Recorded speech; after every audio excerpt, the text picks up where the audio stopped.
Clerks Sell Out is an animated movie that started production in September of 2003. The film was based off of the Clerks animated series that was created in the year 2000. I always really liked the character models in the show. They were designed by Steven Silver, who also worked on Danny Phantom and Kim Possible. Powerhouse Animation made some test footage for the film, and it was premiered the next year at Wizard World Dallas. The idea for the show had been around since 1995 and was pitched to numerous networks, being rejected every time. However, there was a 13-episode order from UPN, but Kevin Smith declined the offer in hopes of getting the show on a bigger channel. Also, a rumor was going around that UPN wouldn't be around too much longer. It was finally picked up by ABC and 6 episodes were created for the series. In 2000, ABC aired 2 episodes. Strangely, episode 4 was aired first, then episode 2 next. The second episode is a flashback to the first episode, so this confused the audience and led to low ratings. The show was then cancelled without being given a fair shot. The next year, all 6 episodes were released on DVD. The commentary features on the DVD shows cast members talking about the show and citing disagreements with the network during production. In December of 2002, the show would begin airing on Comedy Central, finally giving the series a chance and airing all episodes. Adult Swim started showing Clerks the animated series in 2008 on Friday nights. Kevin Smith made the speedy cancellation of the series somewhat a joke in scenes that would be later cut from the film Jay and Silent Bob Strike Back. Randall makes references to the animated series being cancelled. During commentary for episode 6 on the DVD, Smith said that the film would be in theaters. The movie was later planned to be a straight-to-DVD release. Clerks Sell Out was based around Dante and Randall creating a movie about themselves and day-to-day life working at the Quick Stop. The film's release ran into one delay after another, then word of the movie went quiet. The rights to the show are owned by Disney. Disney had a dispute with the company who wanted to make the movie. This halted production. In 2007 at a Q&A, Kevin Smith said due to the argument between companies, quote, "You will see a Jay and Silent Bob cartoon before Clerks Sell Out." As of now, all we can see is a short clip made for the movie.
Beat it before I call the cops.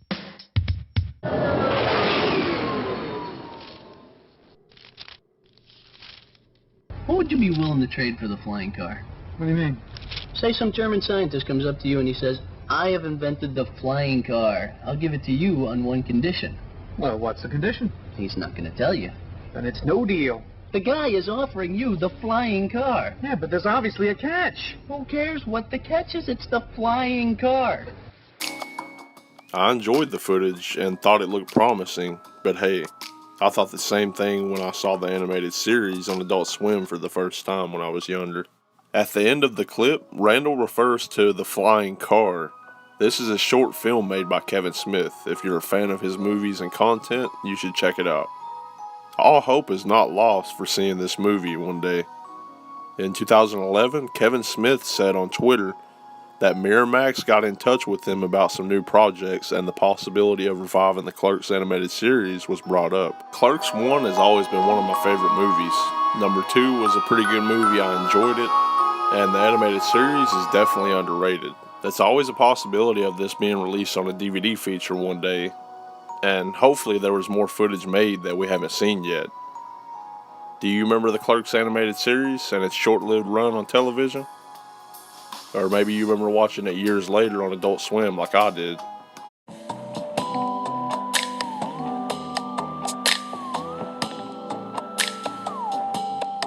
Clerks is an independent comedy film that was directed, written, and produced by Kevin Smith and released in 1994. It shows a day in the life of two store clerks, Dante Hicks and Randall Graves, along with other characters popping in throughout the movie like Jay and Silent Bob. This is one of my favorite films of all time and has an amazing backstory that I plan to cover in a future video. Today, we're going to talk about the biggest failure related to the movie, the Clerks sitcom pilot. Seeing that Clerks was a huge success, bringing in over $3 million at the box office, the next year in 1995, TV executives wanted to make a show based on the movie. The pilot episode features comedian Jim Brewer, who played the stoner in Half Baked. It starts out with the description, Touchstone Television, and says, "Not for air" in bold print. I watched the full episode, and it's almost unbearable. The comedy and jokes just try too hard, in my opinion, and are cringeworthy at times. Just so you can get a feel of the episode, I'll show a clip of it here. So what are you doing back in town? I thought you were going off to college. Graduated. Next week I start at Meyerson and Orbach in New York. That's a law firm. Oh, yeah, Meyerson and Orbach. They were here last week for nachos. So, Dante, this is your life, huh? I really admire the way you never got caught up in that whole dignity thing. Veronica. Cliff! Hi! Wait, well, you two know each other? Yeah, Cliff took out a girl from my accounting class. Not that she was my first choice. Well, Cliff, I would really love to stand here and chat forever, but we're getting ready to close. Thought you're open 24 hours. Yeah, but not at night. What did you do that for? He's a nice guy. The guy's a narc and a coward. If you've gone to high school with him, you would know. Yeah, you remember the time we were painting Bookley Tower? Why were you painting Bookley Tower? Oh, just a little thing called tradition. Every year, a group of seniors would go up to the tower and deface it. Of course, kids these days can't be bothered. Punks. The writing is terrible, but how could it be so bad just 1 year apart from the successful movie Kevin Smith wrote? Well, that's just it. Kevin Smith was not even aware that the pilot was being filmed. Another thing that might shock you is that Brian O'Halloran, who played Dante in Clerks, and Jeff Anderson, who played Randall, auditioned for roles in the sitcom but didn't get the part. So the writer and two main actors of Clerks were not involved with the sitcom? This was a train wreck from the start. It looks like someone enjoyed the movie and wanted to turn it into something of their own. Reportedly, Jeff Anderson and Brian O'Halloran were glad they didn't get parts in the show after seeing how bad it was. The pilot was put together by Michael Lasik, who is attached to a number of low-budget films. It's rumored that Kevin Smith considered adding the episode to a 10th anniversary Clerks DVD, but didn't even make it through a few minutes of it and scrapped the idea. Other than a review from 2006 by IMDb, the Clerks pilot episode was lost for 20 years until it was uploaded in full on January 25th of 2015. This was an attempt to turn Clerks into a TV-friendly sitcom. The comedy was just too turned down. Clerks just doesn't connect in that form. If you want to try and give it a watch, the pilot is on YouTube. I would like to know what you think of the pilot, so let me know in the comment section. That is the failed 1995 pilot episode of the Clerks sitcom. If you want to see more videos from the channel, be sure to turn your notification bell on so you'll be notified when I upload a new one. Until next time, stay up late productions.